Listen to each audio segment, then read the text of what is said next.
सोमवार के दिन आने वाली अमावस्या को सोमवती अमावस्या कहते हैं। गणित की प्रायिकता सिद्धांत के अनुसार अमावस्या वर्ष में एक अथवा 2 बार ही सोमवार के दिन हो सकती है, परंतु समय चक्र के अनुसार अमावस्या का सोमवती होना बिल्कुल अनिश्चित है। सोमवती अमावस्या व्रत कथा के अनुसार एक गरीब ब्राह्मण परिवार था। उस परिवार में पति पत्नी एवं उसकी एक पुत्री भी थी। उनकी पुत्री समय के गुजरने के साथ साथ धीरे धीरे बड़ी होने लगी। उस पुत्री में बढ़ती उम्र के साथ सभी स्त्रियोचित सगुणों का विकास हो रहा था। वह कन्या सुंदर, संस्कारवान एवं गुणवान थी, परंतु गरीब होने के कारण उसका विवाह नहीं हो पा रहा था। एक दिन उस ब्राह्मण के घर एक साधु महाराज पधारे। साधु उस कन्या की सेवा भाव से अत्यधिक प्रसन्न हुए। कन्या को लंबी आयु का आशीर्वाद देते हुए साधु ने कहा कि इस कन्या के हाथ में विवाह योग्य रेखा नहीं है। तब ब्राह्मण दंपति ने साधु से इसका उपाय पूछा। कन्या ऐसा क्या करे कि उसके हाथ में विवाह योग बन जाए। साधु महाराज ने कुछ देर विचार करने के पश्चात अपनी अंतर्दृष्टि में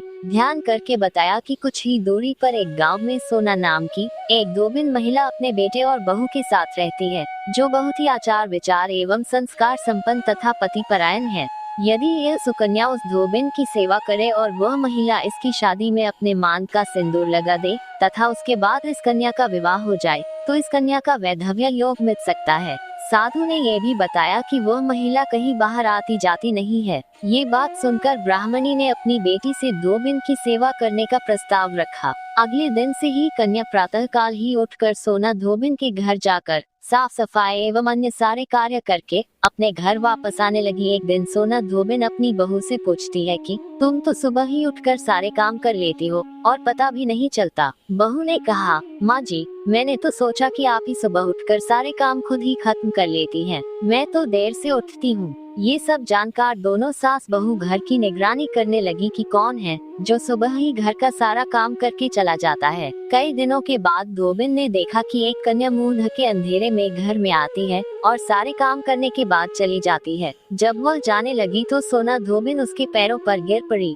पूछने लगी कि आप कौन हैं और इस तरह छुपकर मेरे घर की चाकरी क्यों करती हैं। तब कन्या ने साधु दोबारा कही गई सारी बात बताई। सोना धोबिन पति परायण थी, अतः उसमें तेज था। वह तैयार हो गई। सोना धोबिन के पति थोड़ा अस्वस्थ थे। उसने अपनी बहू से अपने लौट आने तक घर पर ही रहने को कहा। सोना धोबिन ने जैसे ही अपने मांग का सिंदूर उस कन्या की मांग में लगाया, सोना धोबिन का पति मर गया। उसे इस बात का पता चल गया। वह घर से निराजल ही चली थी। ये सोचकर कि रास्ते में कहीं पीपल का पेड़ मिलेगा तो उसे भावरी देकर और उसकी परिक्रमा करके ही जल ग्रहण करेगी। उस दिन सोमवती अमावस्या थी। ब्राह्मण के घर मिले पूरे पकवान की जगह उसने ईंट के टुकड़ों से 108 बार भावरी देकर 108 बार पीपल के पेड़ की परिक्रमा की और उसके बाद जल ग्रहण किया। ऐसा करते ही उसके पति के मृत शरीर में वापस जान आ गई। धोबिन का पति फिर से जीवित हो उठा।